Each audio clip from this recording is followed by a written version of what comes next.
बैंकों को सस्ते डिपॉजिट के मोर्चे पर कुछ राहत मिली है। वित्त वर्ष 2025-26 के दौरान बैंकों के कुल टर्म डिपॉजिट में 7% या इससे कम वाले ब्याज वाले टर्म डिपॉजिट की हिस्सेदारी बढ़कर 61.8% हो गई है। मतलब सीधा है कि 100 में से 62 एफडी ऐसी हैं जिन पर बैंकों को 7% या इससे कम ब्याज देना पड़ रहा है। 2024-25 के दौरान ये 27.3% था। वित्त वर्ष 25-26 के दौरान रिजर्व बैंक की तरफ से पॉलिसी दरों में हुई कटौती के बाद बैंकों ने डिपॉजिट पर दरें घटाई थीं, जिसकी वजह से कुल टर्म डिपॉजिट में सस्ते टर्म डिपॉजिट की हिस्सेदारी बढ़ी है। पहला सवाल सर यही कि एफडी को लेकर आ रहे बदलाव पर रिजर्व बैंक के ताजा आंकड़े क्या बता रहे हैं?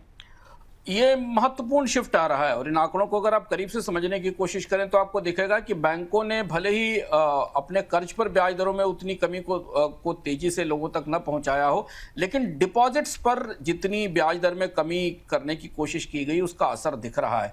तो एक बड़ा हिस्सा अब बैंकों में एफडी का 7% से कम ब्याज दर का हो गया है, जो 60% के आसपास है। और ये इस रोशनी में है कि पिछले साल के दौरान 125 बेसिस पॉइंट की रेपो रेट में कमी आई है। हालांकि बैंकों के लिए बड़ा दबाव है कि सस्ते डिपॉजिट्स के बाद लोग हतोत्साहित होते हैं, बैंक में पैसा नहीं रखते हैं। एक और महत्वपूर्ण बात इन आंकड़ों से दिखती है कि जो एफडीज का मैच्योरिटी प्रोफाइल है वो भी 1 से 3 साल वाला ज़्यादा बड़ा हिस्सा घेर रहा है। यानी ऐसी एफडी जो 1 से 3 साल में मैच्योर होती हैं, और इनमें भी जो 1 साल की एफडीज हैं जिनमें थोड़ा ज़्यादा ब्याज दर मिलती है, वो सबसे बड़ा हिस्सा इस समय ले रही हैं। शॉर्ट टेन्योर एफडी के बारे में कहा जाता है। तो अब ये जो धीमे धीमे शिफ्ट है ये टर्म डिपॉजिट्स की तरफ बढ़ रहा है। बैंक इस बात से ज़्यादा उलझन में है कि उनका कासा रेशियो दबाव में है। टर्म डिपॉजिट्स तो तब भी उनके पास हैं जो लंबे समय के लिए हैं, पर उनके पास जो सेविंग बैंक्स, करंट अकाउंट्स और सेविंग बैंक्स के डिपॉजिट्स हैं उनमें कमी आ रही है। इसका निम पर भी असर पड़ेगा। बैंकों के लिए अब दुविधा यहाँ है कि आरबीआई की मौद्रिक पॉलिसी की कमेटी की बैठक शुरू होने वाली है। अगले हफ्ते वो बैठक होगी। उस बैठक से जो संकेत मिलेंगे उनका असर बैंकों के भविष्य के जमा जुटाने की योजनाओं पर पड़ेगा। एक और सवाल सर ये है कि पश्चिम एशिया संकट से निपटने के लिए बैंक क्या कर रहे हैं?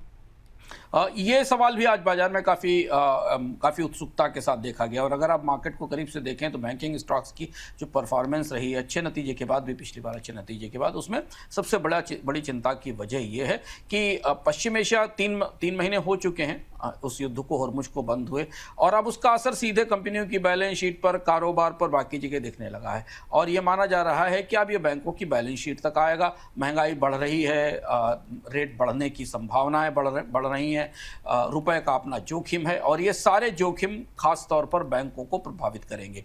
रिटेल और एमएसएमई कंपनियों में डिफॉल्ट्स बढ़ सकते हैं।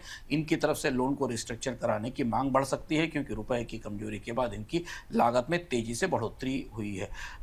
एनपीए बढ़ने का खतरा जो नियंत्रित रहा है पिछले साल, उसके बढ़ने का खतरा दिखाई दे रहा है। बैंकों की एसेट क्वालिटी पर दबाव दिखाई देगा, और इस दृष्टि से बाजार अब अपने आप को बैंकिंग स्टॉक्स के मामले में थोड़ा सतर्क करके चल रहा है।